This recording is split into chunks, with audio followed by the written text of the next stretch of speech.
Long awaited. It's not episode 9. We're recording episode 9 tomorrow, aren't we? So what's the? This episode 10. But are we releasing this next week then? Yeah. Okay, so it's episode 10 then. This is actually quite fitting. Episode 10, the tens, the decade of the 2010s. So you thought about this? This has been. I've planned this since the long run. I've been playing 3D chess with you, Chris. 3D chess. Yep. What's that chess that they do in Star Wars? With the little monsters. I don't know what that's called. Like Chewbacca hates losing. Oh yeah. I don't know the name of it.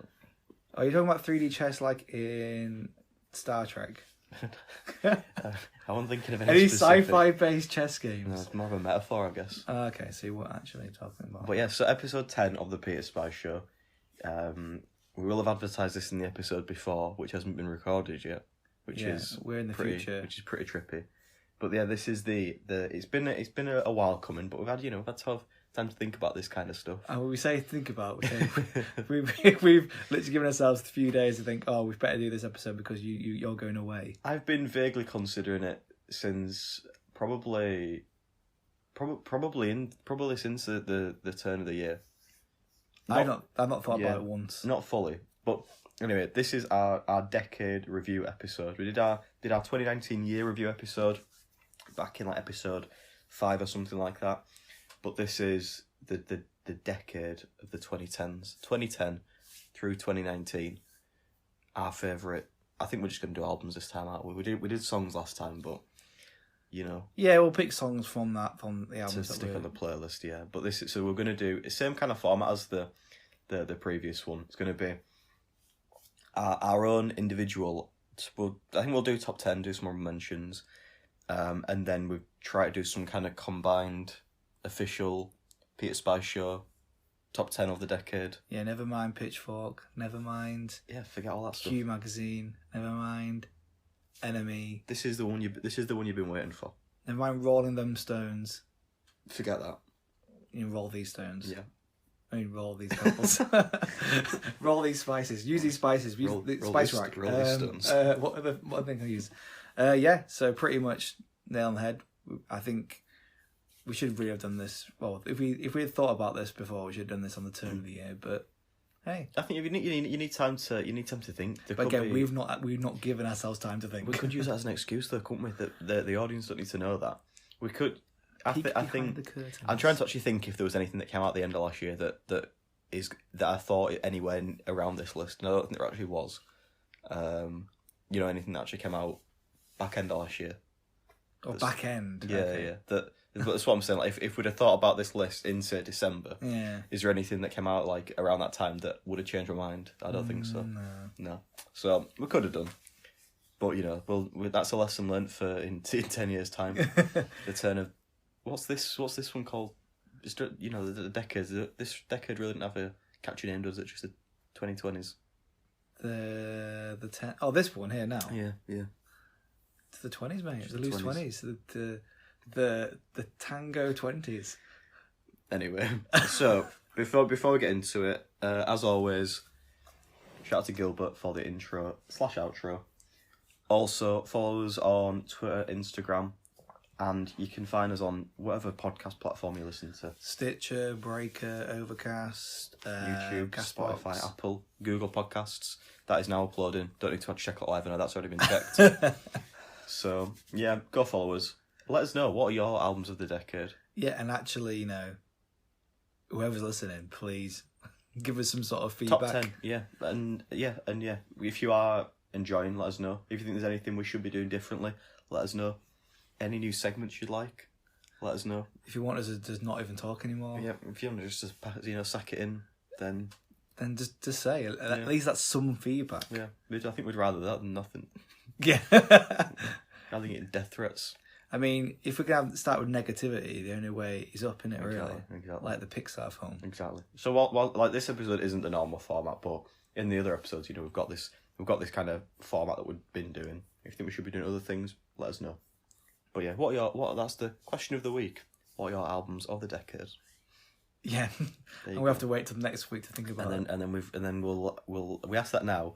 We'll be getting the answers in like 2 weeks' time. 3 weeks' time, I guess we'll be recording, won't we?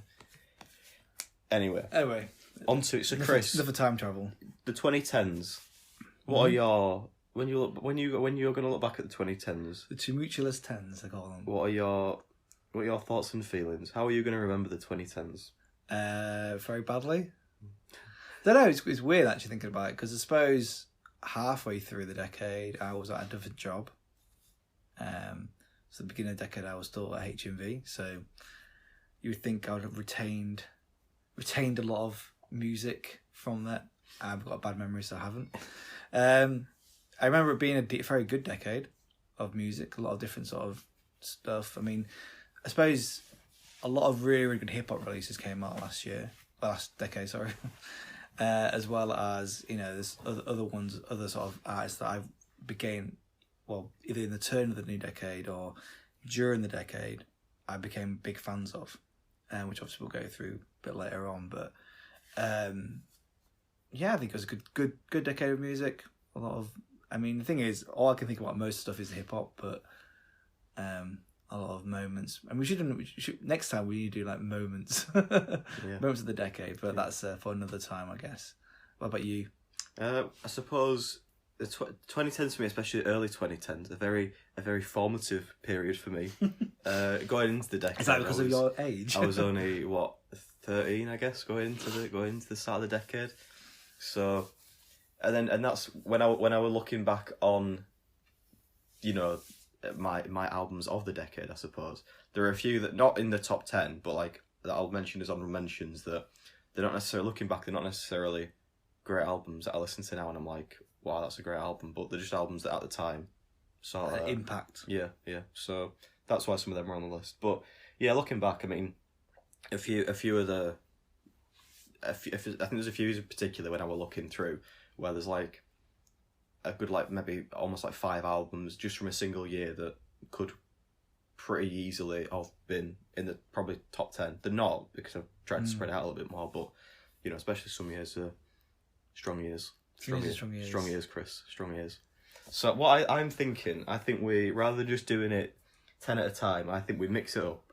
Go top 10 each, but do one at a time. Go blow for blow. And then, discuss them a little bit.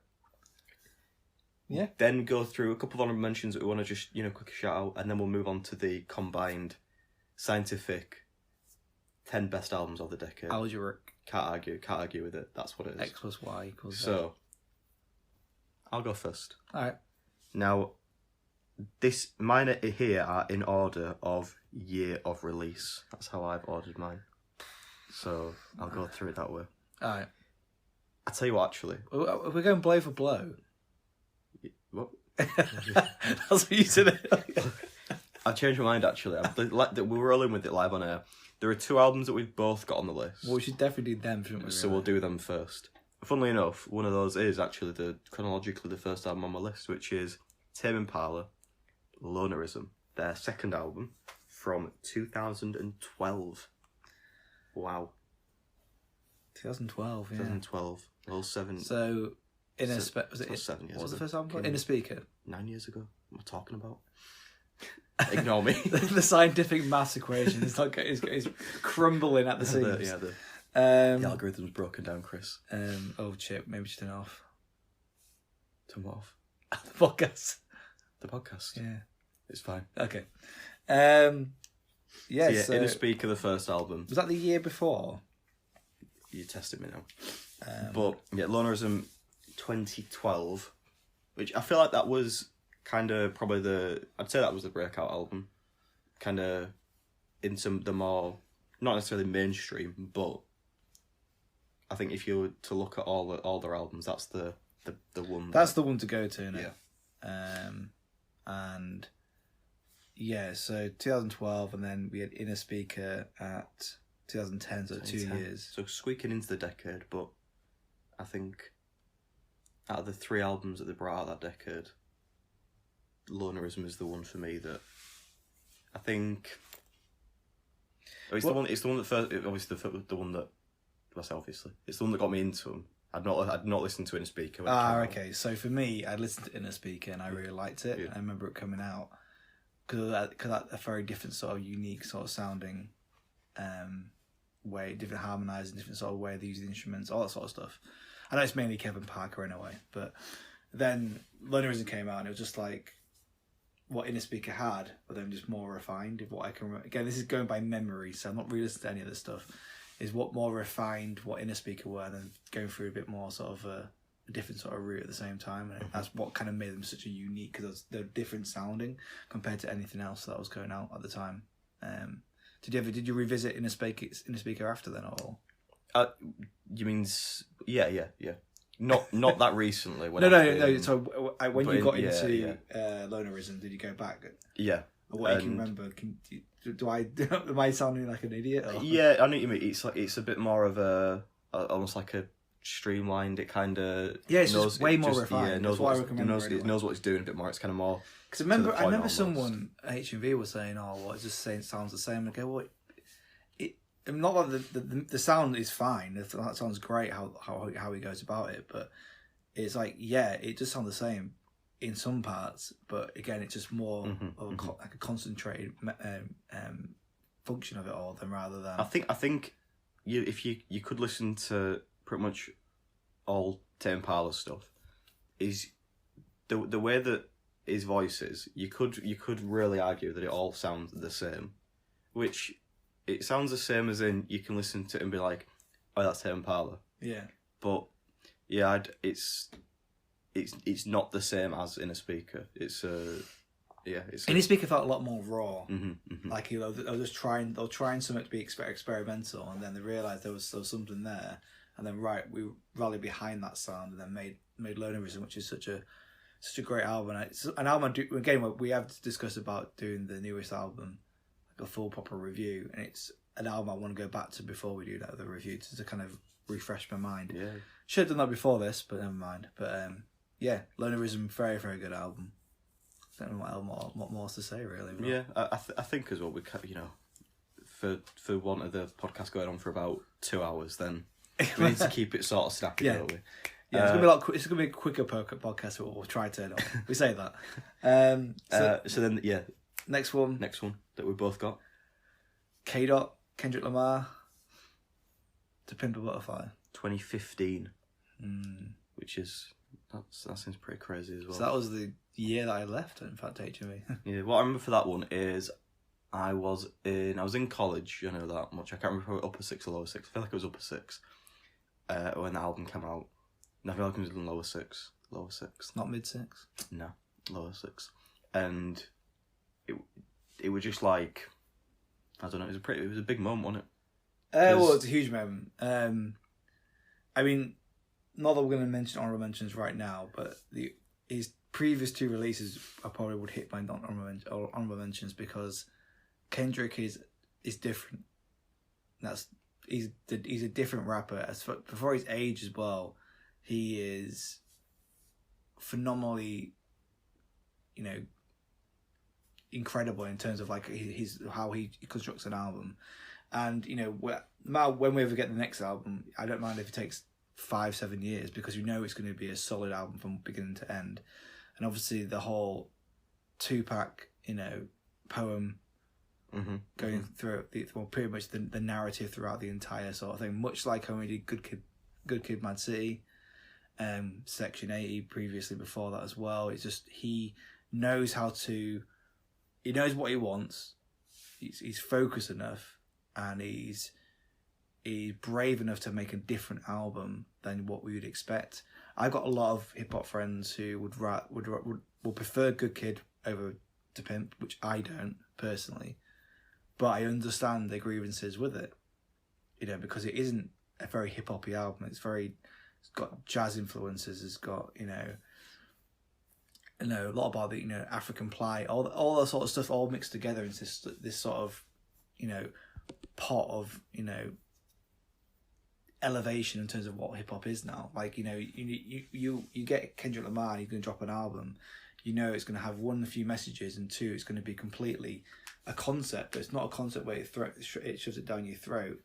I look at bands or groups like De La Soul, who I love them, but then a lot of their albums, their concepts, the skits that they do, it's almost like you almost detracting away from the experience sometimes because you can't always keep listening to the same sort of skits. This was a little bit different. Again, obviously you have bits and parts or bits that kind of keep increasing in the length of what Tupac was saying, and then it gets to right at the end where it's the full poem, and then you understand the reason why he's done all that and kind of almost done it in like chapters and interludes in a really, really sort of clever way. I think it's just a solid album. I think, it rightly got so much praise and critical acclaim. Not a Grammy, but, got his just dues, and it showed that he's an important figure. Yeah. I think so, so when I was thinking about, I were kind of between this and Good Kid. I decided only to put one of them on just for the sake of having a bit more of a... Because otherwise, like you say, could have pretty easily had 3 albums in the top 20 just from Kendrick. So I've kind of left Good Kid off. But then, it's just... And especially at the time when it came out, I think if I had to... And I mean, I think quite a lot of lists have done this anyway. If I really had to choose one album for the decade, I think it probably would be this album. And I think as well, that's partly why, given how great this one was, when Damn came out, maybe I need to go back and listen to it, just taking away T-Pab from it, not going into it expecting something like that. But I were pretty disappointed with Damn as well. I think because, this is just a high level. Yeah. I think the thing is with Damn is it's kind of like stripping back what he did with To Pimp. And it's kind of like it's a really good bridge between Good Kid and Damn. Good Kid and To Pimp. Damn is, I think, because it's the same sort of... He's got this concept where you could actually listen to the album backwards. Yeah. As well as he's still telling a great story, through the project and through his sort of, own experiences as well. So I think the reason why Good Kid was so good is because... for a fact Dre was properly executing it, so everyone was expecting something anyway, and it actually delivered on the album as well, and the album was a great album and had great singles. To Pimp had great singles. I mean, the U track was kind of polarizing in hip hop. King Kunta was obviously a massive hit, and then you also got people on there you got Rhapsody. That most people know. I've heard of Rhapsody for a long time, and no one would have heard of her until probably this album. There's no disjustice to her, but that's what it is, isn't it? Really, it's he's such a big, well-known name by that point. To put someone like Rhapsody on there and actually have her a breakout verse on there as well. I think it's just. I mean, how many? What it says on here is what? There's only one main or 2 interludes on there, and obviously. Probably the back of most tracks has got that sort of Tupac. The interview type thing, yeah. So, I think it's just a incredible album. I don't really know what else to say about it, really. Yeah, I think if you listen to the podcast and you've not listened to that album, then, what we've been doing for the last 5 years. Yeah. Go listen to it. These are going to be the sound bites. It's not going to be in depth. I can't remember half the album anyway, but yeah. So those are the joint ones that we have. So now moving on to, again, blow for blow, our individual lists. Blow for blow. So my next one, chronologically speaking, 2013, on Vampire Weekend, Modern Vampires of the City, that was 2013. I'm just trying to think. When was 2013? I felt like this was end of high school kind of thing. So this was... It makes me feel so old. That was kind of like indie, more kind of indie James, and I think this is probably those kind of albums I was listening to. I think this is I think pretty easily I'd say the best one of the decade, and again it's one of those where given coming off this album, that's why I think I was disappointed with the album last year, because maybe I do need to go back and just listen to it as its own thing. But coming off this was just a proper high point, and I think it's that kind of what you said about Tame Impala with like with Lonerism, because I do think I really like I think Contra was still the 2010s, I think 2010, 2011, maybe something like that. I think so. But I do feel like this is a more kind of streamlined, refined. It's the album that got me into them. Yeah. Mainly because there was a remix to one of the songs by Danny Brown featured on. I was like, oh, okay. And I thought I'd check them out. I always kind of knew about Vampire Weekend, but never actually ever gave them any sort of listen or anything like that. But I remember checking this album and go, oh, okay, I now get it and understand why they're a big sort of indie alternative sort of band. And the album's just solid from beginning to end, what I can remember anyway. Yeah, I think Downing was the main single from it, which, like, at the time, was, especially in that kind of scene, was like a pretty massive song. So, good song. But I remember that being like absolutely, huge at the time. And and I can still go back and listen to it and just, really great. Yeah, and I want to go back to it actually. When I eventually have all the time in the world, inherit Burner's watch so I can stop time.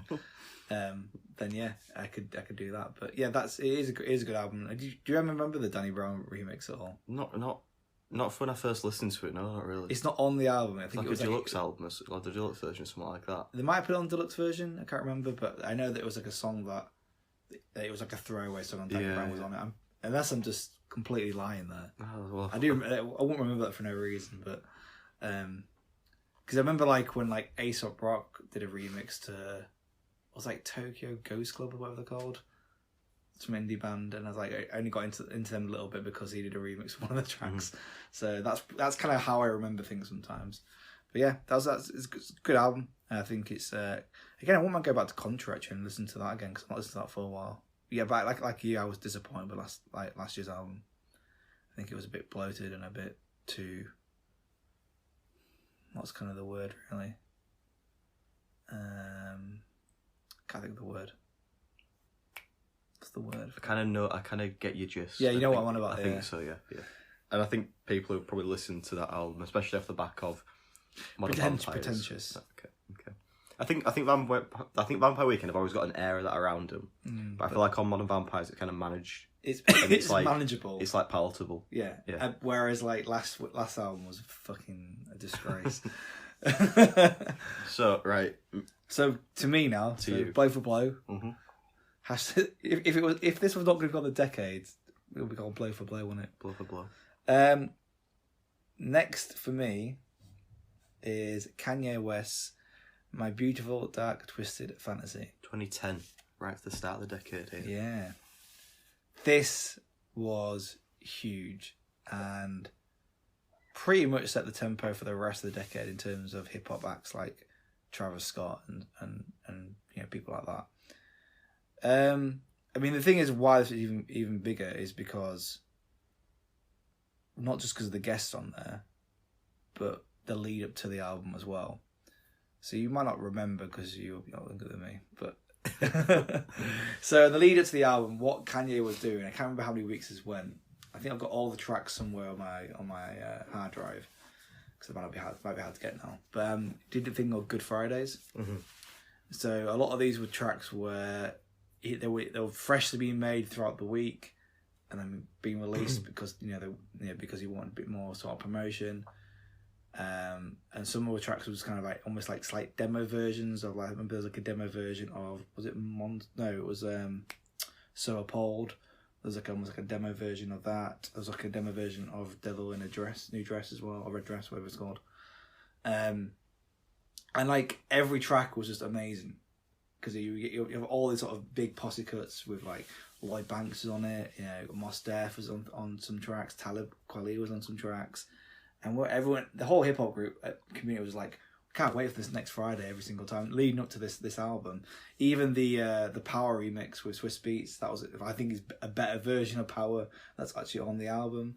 And then the album drops, and it still delivers even after all these tracks that have been knocking out of the park. It delivers, And I think it's just...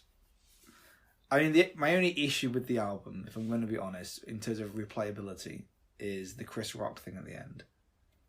That's probably the only thing I get kind of really irritated by. Yeah. But how we talked about Gil Scott-Heron last, episode 8 it would have been, or 7. 2 weeks. 2 Yeah. weeks ago. Just trying to think. His obviously his use of his poem on Who Will Survive in America at the end is, now thinking about it, is why I got into Gil Scott-Heron as well. One of those sort of things, because I heard him on there. I was like, oh, who is this guy? And then that's when I started delving deeper into that. Bon Iver, or Bon Iver, if you want to call him that. Again, someone who I kind of only started brushing into, getting into, then was on this album. A really, really great track. Pusha T with Runaway. I still remember the whatever award show it was when he was on that piano just going ding, ding, ding, and then Pusha comes on and starts doing his verse. Then you got the big track Monster, which was a breakout verse for Nicki Minaj, who obviously over the past 10 years has, I wouldn't say dominated, but she's been a figurehead in sort of the female side of hip hop. And it's just a great album that is just, it's kind of like, if you're going to make an album that's hip hop and you're going to do like a blockbuster film, this is what this album would be. Like a good blockbuster. I'm not talking like a typical throwaway Transformers 9, The Revenge of Megatron and Starscream. No, I'm talking about like an actual sort of really good blockbuster where it's got quality throughout. I'm trying to think like a Die Hard, but maybe that's what I'm trying to think of. I'm not saying it is like Die Hard before anyone quotes me, but it's a case of just like it's just banger after banger, but it all seamlessly blends in. And this is what when did this album come out? 2010. So we have just before that. So before that was 808s and Heartbreaks. So which again was an experimental album. So everyone was kind of and ahhing, and obviously Good Fridays came with good credence with it all. But then he just blows it out of the park with this, and it's just like, wow. I think thinking back as well, like obviously, gone back and listened to stuff before that, but I felt this is probably, again, given that I was 13, 14 in 2010, I felt this is probably the first hip hop album that actually, like new album coming out that I probably didn't listen to it actually at the time that it came out, but I think this is probably the first one that I properly listened to all the way through and kind of went from there. And I do think that, towards the end there are a few tracks that I think it starts that strong. Like I feel like the first,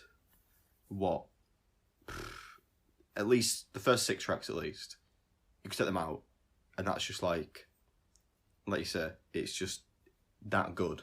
Every track. There are a few features here and there, whatever, that aren't as good as the other ones, but overall, I feel like the album after that kind of loses it a little bit. I don't think it's as consistent all the way through as the start of it. But what makes you think that though? Because I don't entirely believe that.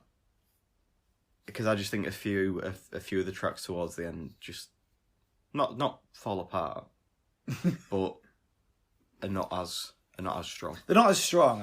I probably would say that. I mean, the thing is, when you go to like So Appalled, that big posse cut that's with RZA, you've got I won't even show me on with it. Cyler Prince, obviously Push, Jay-Z's on there as well. All solid verses throughout.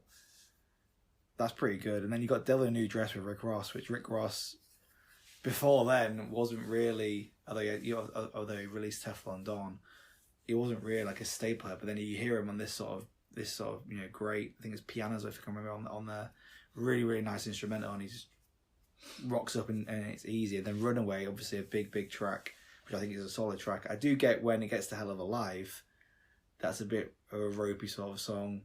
Blame Game, I love the instrumental on Blame Game. But then obviously you got the Chris Rock thing at the end. Why can't that just be a skip that you can just skip? I know. Like, yeah. And then you've got Lost in the World, which I think is great. And, and then Who Will Survive in America, which is basically the Gil Scott-Heron thing.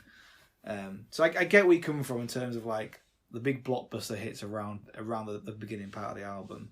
But then there's a few little different tracks there that I still think are solid enough, and I think it's definitely, it's what Kanye never really has come back to this Kanye since. Yeah, that's the thing. So when I was thinking about it, because I've not put any Kanye in my top 10, probably even top 20, I don't think. But like when I was thinking about it, it'd be either this or Life of Pablo, and I really like the Life of Pablo, but for different reasons. And I mean, we're not going to get into it because we'll be here for, Kanye podcast. But yeah, I do think that this, this Kanye, and it would kind of, he's always had the controversy around him and stuff, hasn't he? But I do feel like this, we're going back to just it being about just making. And this is impactful as well to the genre. So that's what I think is sometimes some of the stuff that I've put in my list has that. It might not necessarily be my favourite album of that year or during that decade, but it's an album that I think has such enough impact that it impacted me in a way. So that's I think again for me, like as a whole, the album as a whole, I don't think lives up to like the best moments on the album, if you get what I mean. But like easily some of my favourite songs of the last decade are from this album, like easily. Yeah. So yeah, can't really argue with that one. So, right, over to me. So, chronologically speaking, now jumping all the way to 2016. And I feel this is probably more to do with the fact that this is when I started to listen to more music, probably, again, like kind of in college. Yeah. Gone for kind of pretty much a straight R&B / pop album. Gone Beyonce, Lemonade, which... Yeah, I feel like, again, at the time, when it came out, I feel like it was trying to think at the time. It was I think it was a surprise album on it, pretty much. I think.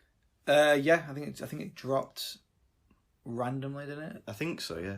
No, it definitely, because one before dropped where she did all the videos for it before, and they were all individual videos.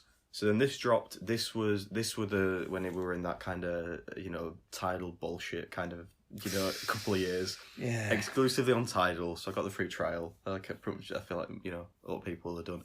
It came out this one with a film with it as well.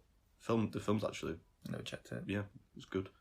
But yeah, just looking back on this one again, the whole album's just really fucking good. Because I listened to it when it eventually came. Well, I did the thing with the free trial thing with Tidal as well to listen to it. But then I also obviously re-listened to it again when it came onto Apple Music. The thing is, what's so great about it, aside from most of the music side of things, is that this is obviously spawned from the whole sort of affair. Was it affair? That Jay-Z had, which has spawned 3 incredible albums. Which is the weirdest thing ever. This is the thing, I'm usually against this kind of, bullshit drama stuff. But then, we've got 444, so, can't really... And we've got Solange's... what's it called? At the chair, at the Seats chair. Seat at the table. Seat at the table. So which is, I think, is an incredible thing that... I mean, if you're looking at terms of, like, consistency over all 3 albums, this is probably the one that's up there. I mean, obviously because the other 2 spoilers aren't on my list. Out of those 3, this one is my favourite out of those 3. In terms of if it was like my favourite, I probably would say Solange's one, but only because of different reasons. Mm-hmm. But what I can remember of Lemonade, it was it's pretty much pop and R&B at its finest, isn't it? Really. Yeah, and I think going back to what it's about, the actual story that runs through the whole thing is pretty consistent throughout, but it doesn't take away just from it being a good album. There's not too much emphasis on like trying to tell the story or whatever, and it's like, but it's a shit song. It's just, like there's not many on there that I think back to when I'm like, just kind of skip this one. I mean, again, his album I wouldn't mind going back to it again. I've listened to it for a long time, so I mean, that only came out... It says 2019 on here. I think... on Parkway Entertainment, but obviously it came in 2016 on the actual thing, But yeah, I mean, it's just a great album. It's almost an insight of like how her mind works when all this was going on, as well as her just trying to make an album at the same time. Yeah, like I said, it's just pretty much pop and R&B, pop and B. I think so. Yeah, for that type of album, it's just exactly what you want, really. Yeah. Right. So blow for blow. Over to you. So my next one is from 2011, earlier in the decade again, which makes it harder for me to remember. Fleet Foxes' Helplessness Blues.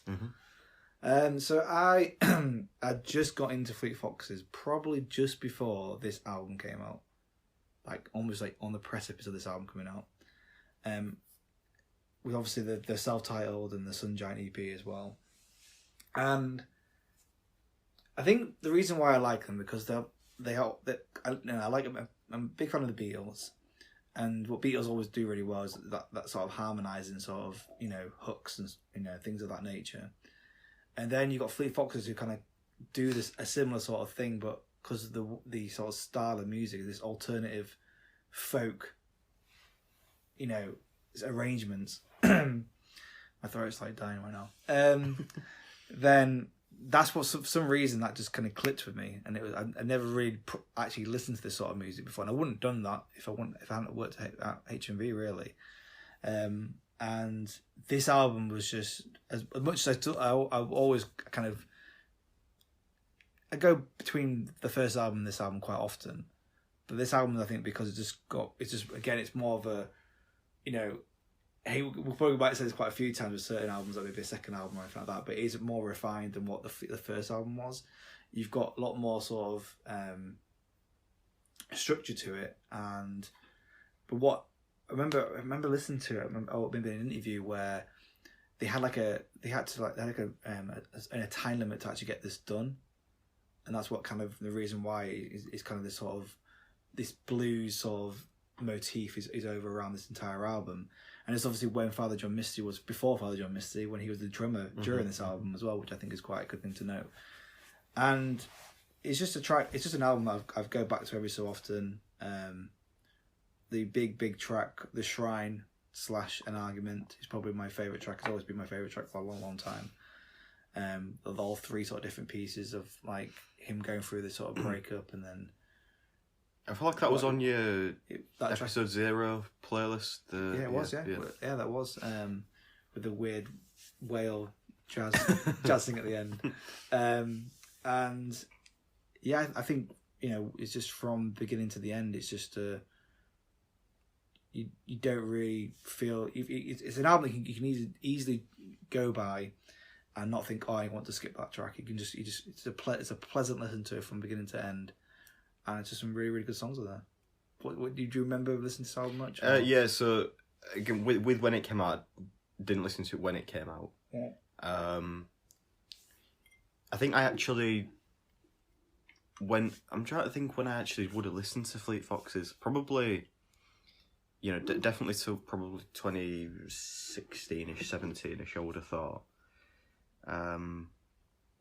But yeah, I think out of the, if it's not on my list, but do get why it's on yours. I think thinking about it, I think I went back and listened to Fleet Foxes after the Father John Misty album in the Honey Bear when 2015, I think that was. I feel like I listened to that and then went back and listened to Fleet Foxes from listening to that album, I think. And very different. yeah. But yeah, that from the connection there. But yeah, I think if I was to pick Fleet Fox, it might be this one. And I can't again really argue with it being on your list. It's just it's a really great album. Yeah, I mean, again, like I look at Crack Up, which is like what was my number one album of 2017. Because I think this was because of being a fan of Fleet Foxes, I wanted it to be as good, and it just delivered exactly what I wanted. I think Crack Up was a great next step of the evolution of Fleet Foxes, but this is the album. I think if you want to know what Fleet Foxes sound like and have very good structure in terms of all their songs, this is the one that you listen to. So yeah, that's definitely one on my list. What about you? Boom. So next for me, this was again similar to when I was thinking about Kendrick. I was kind of between Good Kid and T-Pop, but then I decided, just for the sake of having a bit more of some kind of variety in there, just go for one. Frank Ocean. I was between Channel Orange and Blonde, and I've given that we're in 2016 now, chronologically, going chronologically, you might have worked out. I've gone for Blonde.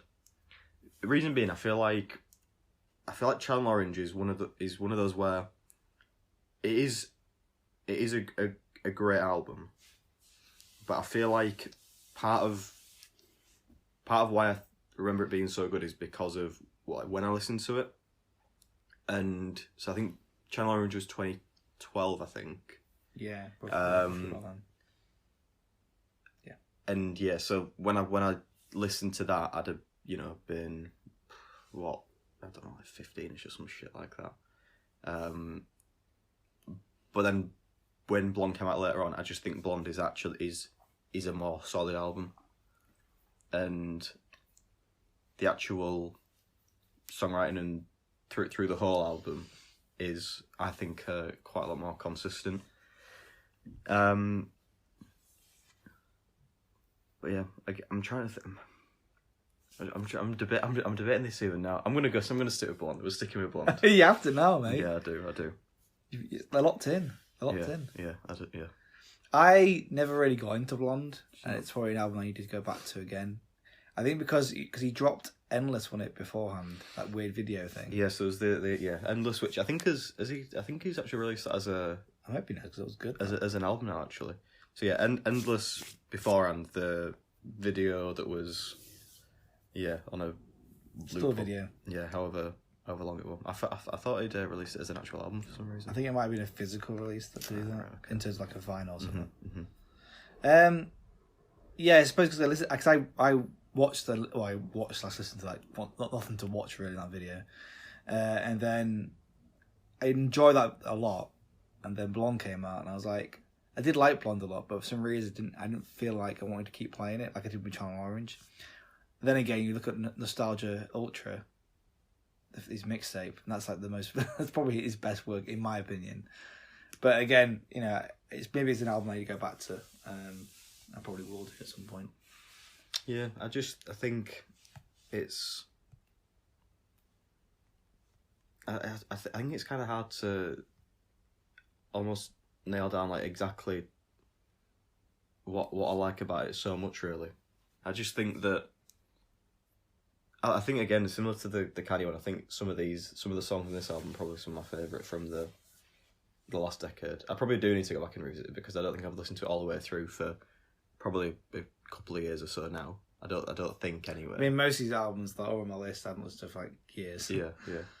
And especially with it being a pretty long album, I feel like when I've gone back to it, it's mainly just been listen to a few tracks. The odd tracks, the singles and stuff. But yeah, I just think it, especially again, kind of similar to other things I've said, like kind of when it came out, and that kind of time when I were in that kind of in college, like kind of probably 17, 18, something like that. Yeah, it's up there. Cool. Blonde. Next on my list is the Black Keys Brothers. That's it. No, so this is again kind of going back to HMV sort of days. This is 2010. This one, so again another early one, so it makes me even harder to remember it. I'd never listened to Black Keys ever until this album came out, and my friend at the time who I used to work with, Emma, she was a big Black Keys fan, and it happened to like when this album came out, there was a tour, and they performed in Leeds Academy. I think she had a spare ticket. I can't exactly remember anyway. But went to go see him live, was even more amazing. Went to see him live pretty much on the next sort of album as well, down in London.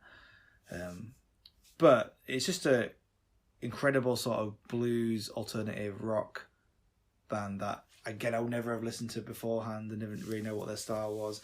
And I think actually going back to it, what I do remember, maybe it's one of the reasons why I was on the precipice of liking them, because Dan Auerbach, or back, however we say his name, the main singer, he was on a track with Freddie Gibbs on Freddie Gibbs's first EP.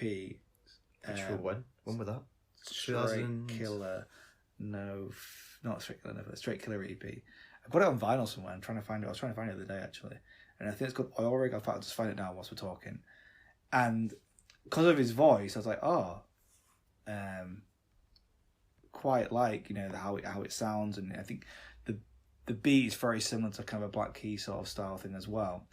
And it was when, I think maybe just after Brothers came out, is when Dame Dash, formerly co-creator of Rockefeller Records with Jay-Z, he had an imprint with like Ski Beats, a producer, I can't remember what they're called now, and then they collabed with Black Keys to make a Black Keys sort of rap album. You know, where they were like all songs. Yeah. Was it like that? I can't. Maybe I'm just talking lies. I can't remember. It's all like hazy memory that I've got on here. And this EP, if I can actually find it, no, I mean, I probably won't even be on here, will it? So when are we talking here? Are we talking late noughties sort of thing here? Yeah, this is how I've known about Freddie Gibbs for a long time. Yeah, Straight Killer. Oil Money. No, 2010. So yeah, it might be either during that or just before it, or maybe it's when I started really getting to Freddie Gibbs was because of that album, and obviously Dan was on there as well, and it's a great. I wouldn't say it's an album, it's more of an EP, but then again, don't know what EPs or albums are anymore. I think in 2010 it was more. That was the EP, even though it's 35 minutes apparently, so maybe it was an album.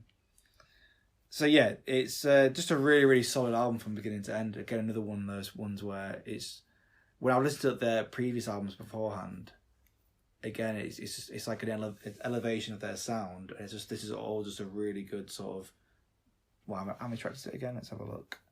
Yeah, because I didn't listen to this in 2010. I did listen. I remember listening to El Camino when it came out in. We were El Camino just the year after, I think. Yeah. Yeah, and I think going back, this is it. I think by quite a way, a lot better of an album than El Camino. Yeah, I really enjoyed El Camino. Yeah, I like it, but I think because even though you got 15 tracks, and it's 55 minutes, on Brothers, and El Camino is 11 songs and 38 minutes. You would think, okay, well, it's more of a condensed version of like what Brothers was, but for whatever reason, Brothers is much better because there's a lot more variation in the songs, and songs like Next Girl, which I think was the big single. 10 Cent Pistol is a great song. These Days, Never Gonna Give You Up, sort of like a heartfelt sort of ballad. It's just really, really great, and it's just that. This is the thing. I was so excited for their new album coming out last year, Let's Rock. I just wasn't. Again, it could be an album that I need to go back to because I'm still putting them on the precipice of Brothers, because even Turn Blue in 2014 I wasn't that impressed by. Yeah. But it's one of those sort of things where I think even so that because I've said it for a few of the other albums where we've maybe just need to listen to them on their own merits. But it is one of those when an artist is capable of something that's that good, it's always going to be a bit like, okay, that's it sort of thing. So actually, it must have been before I got into it that came out then, because Black Rock, the one where I thought I was lying about, I'm not lying about, where it's got like Black Keys as well as like all hip hop rappers on it. I'm not sure if they're all. I can't remember fully, but I remember it being a really good album. That came out in 2009. That was a year before. I thought Brothers came out in 2009. They obviously didn't, but I think if you like sort of rock, blues, that sort of style, that's definitely an album. Yeah, definitely. So next one for me, moving on now, jumping to 2017. Kind of mentioned in passing before the Fleet Foxes thing, I've gone Pure Comedy, Father John Misty. I do really like the I'll Be Honey Bear album as well, but I think this was just, again, speaking of albums that are just solid all the way through, and kind of know what they want to say, and just say it, and it doesn't take away from there just being a great album. I think this is it, really. I think probably some of the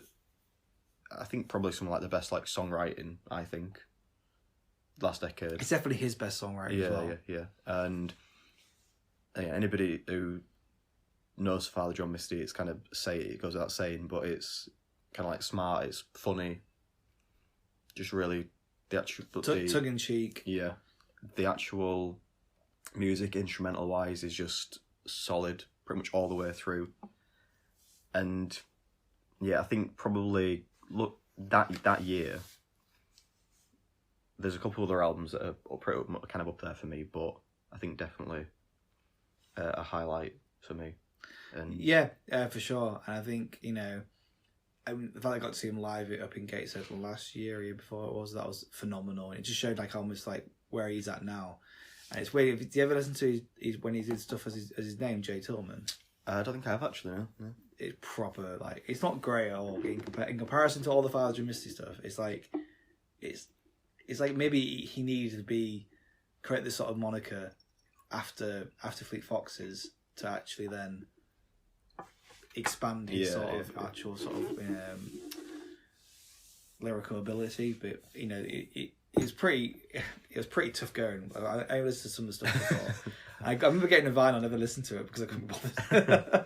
And I think it was like some Edge or something like Saw or something like that. But yeah, phenomenal album. Again, you know, I got into him because I found out that he was the drummer on that Atlas Blues, and then ever since then I've always been wanting to check him out. And I remember getting I Love You Honey Bear on vinyl, which I think was the last thing. Was it the CD on vinyl? That might be the last thing my ex gave me, actually. I was so stoked when it came out, and I think even his album after that was just a good album as well. So he's had 4 great albums in the space of like just a short period of time. That one being the best one, definitely. Yeah. I think in the interest of time, we'll keep moving. Yeah, definitely. So over to Blow for Blow. Over to you. So next is, well, one we talked about it at length last year. In episode 5, whatever it was. 3. Episode 3. The 2019. You know that episode 3? I believe so. Oh well. Don't even know my own podcast. So Freddie Gibbs, Madlib, Bandana. I won't go too much about it.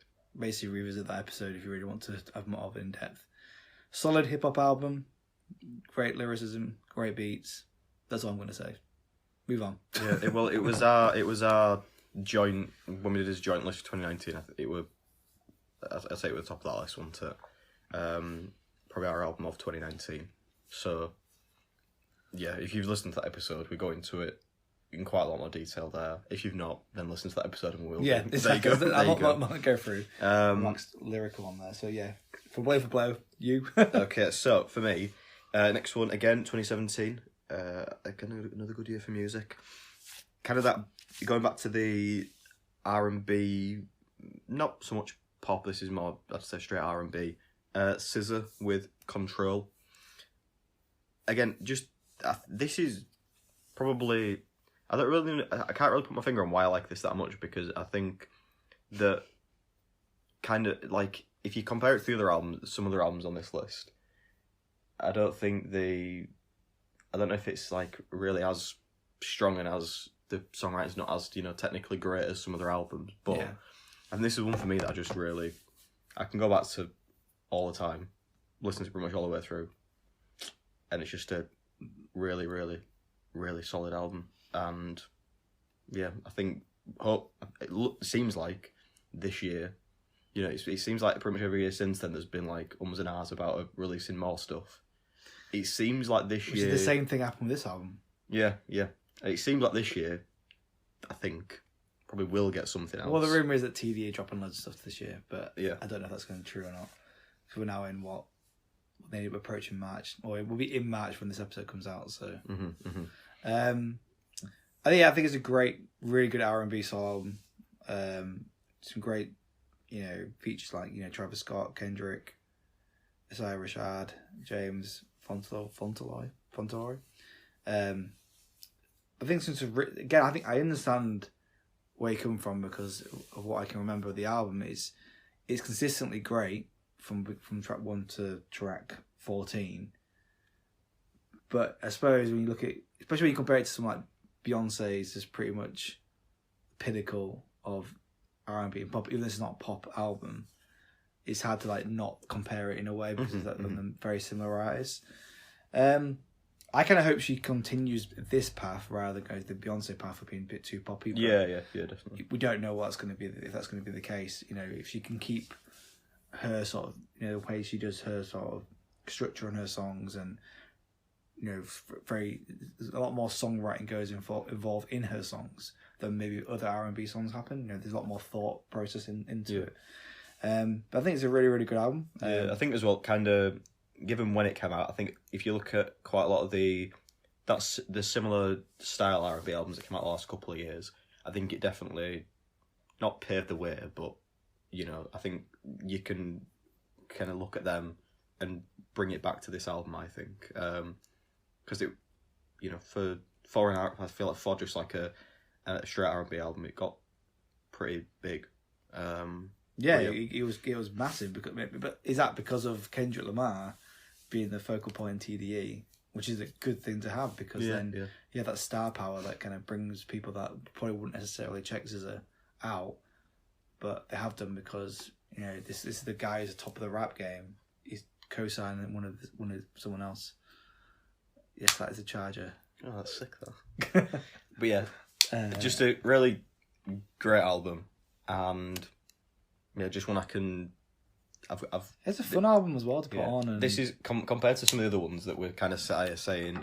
I haven't listened to it for 5 years. I've probably listened to this many, many times over the last 3 years. So this is what I can definitely say, as in I remember it and I can and it's very good. I just put the wrong album on there, actually. You did. Okay, so I was about to say blow for blow, but Chris is. I want to put this one. Okay. I don't know why I didn't think that. Okay, yeah, so next one is, I think because I like all their albums, that's probably why. That needs changing on our actual list then, because it went on to our actual list, I think. Let's have a look. Yeah, that's it there, so you need to change it there. Right, so, fumbling about, Parquet Courts, 2016. Does that same year we just had before? I think 2017, I think. Alright. Human Performance. I did have it down as Wide Awake, which is the last album they dropped into it. And for some reason I was thinking about that one. So Parquet Courts are a really cool sort of post-punk indie rock, I suppose. I say post-punk pop then, I'm saying they're not pop at all. Or even here on Apple it says Brooklyn Art Rockers. Maybe they're art rockers rather than art rock. I would say the way it sounds, how all the sort of vocals are, the more post-punky sort of vocals than anything else. Human Performance is probably their best album in my opinion. Although obviously until you think about it then. I think because I saw the title Wide Awake and I thought, oh, that's the Blue album, isn't it? But it's not. It's Human Performance. This is just a really, really good album where, again, a bit like Brothers and with Black Keys, where the other albums are great, and I would probably say that discography wise, Parquet Courts are better discography than Black Keys. But when you've got Light Up God, which is their first album in 2013, which is more post-punky than the other albums are. Then the year after that, you had Sunbathing Animal, which again was their sort of evolution. Content Nausea, which technically was not an album, but it was an album. And then Monotastic Living came out in 2015, which is just it's an EP of sounds, I'm going to call it. And then you can get to Human Performance. So before this came out, I obviously was excited anyway because it's Parquet Courts. I was quite dubious because of Monotastic Living being a bit lackluster. But also I got to see them live. I think that year, 2016, when it came out, maybe the year after that. But no, it must be that year because they performed most of these tracks. And it's just a really, really, really good album, showing the sort of range of, the songwriting chops, the sort of sounds they do. So I suppose in some way they say art rockers, they do things more experimental, but are palatable at the same time. They're not being too experimental. We can't really call it experimental. And I think Andrew Savage is just, he dropped a really good solo album, to be honest, as well. Sorry to bore you, James. But yeah, I think it's just a really, really solid album. Again, we could probably be saying this for every single album, but yeah, I think it's just even you got Capture the Sun, which is a great track. Very sort of, if I can remember correctly, very sort of hippie sort of sounding. But then you got that they also released a really good remix of that with Bun B, very, very famous Houston rapper, and it's just I just can't. This album really is just amazing. I think it's just got such a varying styles. I think as well, I kind of get the your little slip that you had when you put Wide Awake, because I think for me they are almost on par with each other. Really. Yeah, this would edge over a Wide Awake quite easily, but in terms of Wide Awake is Wide Awake is again a solid album, and I love Wide Awake a lot. I just think this album's a bit better because some tracks I just prefer, like you got. Burley got Blurry, which is great. One Man No Sea, which I love. The actual Human Performance track is really, really good. It's just, I'd love it as an album I can easily go back to over and over again. I should have done really before this, but yeah, it's definitely an album. And if you like any sort of post-punk sound or indie rock sort of sound, these are people that I've just fallen in love with, and I just will check every single thing they do. Yeah, definitely. They haven't released anything for a while now. Well, I suppose Wide Awake came out 2 years ago, but hopefully something soon. We'll see. Yeah, especially when because I didn't realise that. For me, I feel like they've been around longer than they have been. No. But then, when you look back as to how quickly they did, I know again some of it's not full album almost, but early days releasing stuff. Well, even that Milano album where they do with Danielle Lupi, I didn't even know that even came out in 2017, and I found it and I was like, oh right, cool. And that was a great album as well, but I mean, it's just, Human Performance is probably their magnum opus so far. Mm-hmm. I reckon they can do better at that as well. Yeah. So my last three, we have talked about them in previous episodes in that kind of pretty much in depth. So I'm going to break from the format and I'm just going to rattle through my last three. Okay. Because again, podcast listeners really should already know this stuff. So when we talked about. Well, I see. Two episodes ago, I suppose now, because you've just listened to it pretty recently. So Rosalia El Malquerata came out in 2018. Again, it's kind of it's different to anything else that is on my list. Again, the flamenco kind of influences. It's just really well written. The fact that it's in Spanish, and I don't really know what's actually been said. Don't really take away from it. No. But yeah, very, very, very, very good album. In fairness, I was almost Rosalia, the I think Los Angeles album, I think it's called, which came out a couple of years before. That's really good as well. But I think this edges it for me. But again, we talked about this when you'd listen to it in episode 8. Yeah. So listen to that. And then 2 that were on my list from last year. So again, go listen to episode 3. I believe it's episode 3. It is, I checked. to actually talk about this. I've got Ego. I was kind of between this and Flower Boy. But I think it said on the episode, in episode 3, this edged Flower Boy for me. So, yeah. Well, like I said, I preferred it over Flower Boy anyway. So, and I felt like I kind of had to have Tyler on there. Just felt like I had to do. Your boy. And the Charlie XCX album, Charlie from last year. Probably non-stop raved about since he talked about it on episode 3. It's a good album. And yeah, it's just again, go listen to the episode. One of my favorite albums last year. Yeah. About why. So yeah, those are the ones rounding out my personal top 10.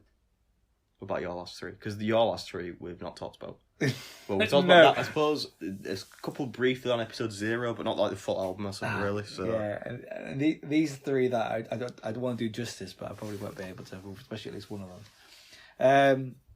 Next one will be on my list is Nick Cave and the Bad Seeds Push the Sky Away. This is the album that really got me into Nick Cave. I was already into Nick Cave beforehand, and because of his weird sort of, poetry, well, but it is poetry, I suppose, how he kind of uses his vocals around, hauntingly over sort of, very amazing sort of backdrop of instrumentals by Warren Ellis and the rest of the band. And this is the album where it just, again, it got some crazy stuff where he talks about Hannah Montana in one of the tracks, and when I think it's on Higgs Boson Blues, in fact, and then you got the actual song Push the Sky Away, which is one of my favourite songs of the last decade, probably, quite easily. I won't put it in this one because I think that's on one of my tracks. I think it is episode 0, episode 0. And it's got a really interesting sort of thing, because you got like a track called Jubilee Street, and I can't remember exactly what it's about, but then you got later on, a few tracks later, called Finishing Jubilee Street, which is like almost like looking inwards in himself. It's really, really clever. And I think it's if you want Nick Cave, where I would say this is quite, it's not, the thing is, obviously with the death of his son kind of came after this at some point. That's when Skeleton Tree came out, and that was already very dark as it is. Yeah. And then obviously the album last year, Ghosteen, which is again another phenomenal album, had more lighter tones to it, but still kind of dealing with that grief. This is just before that, and I think this is one where it's a little bit easier to kind of digest a bit more, because it's still a bit stripped back. This is not like the Nick Cave of when I first listened to him, which is Dig Lazarus Dig, which is quite heavy, and then I got into the Grinderman sort of stuff where he was just freestyle and stuff, and that was just mental. This is still, I still like this Nick Cave, the stripped back Nick Cave, but I think this is kind of like the one that's easy to get to if you want to know what Nick Cave sounds like. The most approachable one. The next one I'm going to go through is Death Grips, The Money Store. Yeah, this was pretty close on mine actually as well. Really? I was hoping it might have been as well, actually. It didn't quite make it in, but I kind of felt, right, so there was a lot more and ahhing about where I should put this in if I should put it in my 10 or not. I mean, I honourable mentions wherever they are. I was like, should I put Death Grips on there, or am I just putting that to make myself look cool? So they came out in 2012. By the way, Push the Sky Away came out in 2014. So this came out in 2012, The Money Store. So what's your take on Death Grips?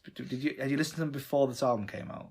No, and I didn't listen to this when it came out either. I can't really remember when I got into Death Grips or how I got into them, because it wasn't like they were a new album that came out and I went like, I'll listen to this and then listen back to them. It was just some time in the middle of the decade. I just came across them. I'd listened to this had already come out. It was before that there was the mixtape Ex-Military. Yeah. But it's not on Apple Music. Yeah, so I'm thinking it must have been like 2014, 2015-ish when I actually first got around to them. But I mean, the easiest way to describe them is punk rap. In fact, there's never been punk rap before, really. It's very, very unique sounding. I think the rapper's called MC Ride. I could be mistaken there, but it's just this sort of aggressive. Although people will say hip hop music is aggressive anyway, but it's like this overtly aggressive, sort of almost shouting in a way, but in a punk sounding way, and they're just fucking unique, and I think that's why I really like them. The Money Store was their big, major label sort of debut, and it delivered. Again, this is going 8 years ago. I can't remember it fully off the top of my head. It's just. I think because it's this shouty sort of stuff. It's the rap equivalent. I'd always say it's like punk rap. It's the rap equivalent of a metal album, where it's completely out of the sort of not ordinary, and it's probably not everyone's cup of tea, and it won't be for everyone's cup of tea. This is a very unique sounding band, but again, it's anti sort of establishment, anti sort of everything really. But then it's just, I don't know. It's just they've been good, and I would say they've been pretty consistent throughout the entire decade as well. Yeah. Some people may not say that. I mean, I suppose when Year the Snitch came out 2 years ago, I think maybe my point of listening to them or need to listen to them had gone away, and I didn't really feel the album as much. It's an album I would love to go back to, because when thinking about even the Money Store, I was like, you know what, these guys are great. And I remember when the album came out after that, No Love Deep Web, with the penis on the front cover. I remember when that came out on HMV, and we had to have, I think there was like, it was because obviously they couldn't just show that in shops. It was like in a special sort of, I think it was like a black foil was around it, okay. If I remember correctly. So I remember that been coming out, but yeah, that was quite funny. But yeah, they're very unique. Even that album for Money Store is very unique as well. And I think it's probably their best album in terms of if you want to know what, again, a bit like what I was saying about Push the Skyway, this is the album that if you want to know what they sound like, you get everything from the album as well. Yeah. And then lastly is A Tribe Called Quest. We got it from here. Thank you for your service. Thank you. So this is the album, the first album and the last album. Well, first album after Phife Dawg passed away. Probably definitely will be the last Tribe album. I can't imagine them making their album, especially how good this album was. I went into a lot of trepidation. I mean, the thing is, my favourite Tribe Called Quest albums have always been Low End Theory, due to the sort of jazzy sort of nature, some raw elements, and I think it's just pretty much what I want from like those two guys making an album, as well as lyrically, as well as musically. So when their last album before that was the Love Movement, that came out early 2000s, I think. I was just checking that now whilst we're talking. Yeah, Love Movement 98. Which I think had, although we mentioned in previous episodes, Jay Dilla produced some tracks on there, I think, if I remember correctly, or did something to do with that. And then this album came out, I think it was, if I remember correctly, 2016, so it came out completely out of the ordinary, as in no one really knew this was happening. A bit like the Gangstar one with Primo, and obviously Guru passed a long time ago. I fully can't remember that, to be honest. I'm sure that was the case. But this was like an album that we all weren't sure what it was going to sound. We didn't know what was the Tribe Called Quest now in sort of mid tens of this sort of new century, what we were going to sound like. And they sound like they never left. Mm-hmm. And I think it's probably my second favourite Tribe Called Quest album. I don't think Low End Theory will ever be beaten. I need to get that on vinyl as well, but it will never be beaten. But this album is just so good. I think part of it as well, like, not to, I'm not saying this to take away from how good the album is, but yeah, the fact that it did almost come out of, just come out of the blue almost, and it is as good as it actually is. And the fact that it's obviously they've been working on it before his passing. Mm-hmm. As well, and so it's sad that Fife's no longer with us, but I mean, because it would have been nice to maybe see if they could do a follow up, or maybe the Fife album that's meant to be coming out for years now could come out at some point. I think if you know Tribe Called Quest, they're basically just conscious backpack rappers, group, part of the Native Tongues back in the day. It's that sort of golden age, sort of De La Soul type of sounding. Because most people know De La Soul more than they think Tribe Called Quest. Yes, yeah. De La Soul sort of sounding sort of band. I think Tribe's probably better than De La Soul, dare I say it. I think I prefer Tribe.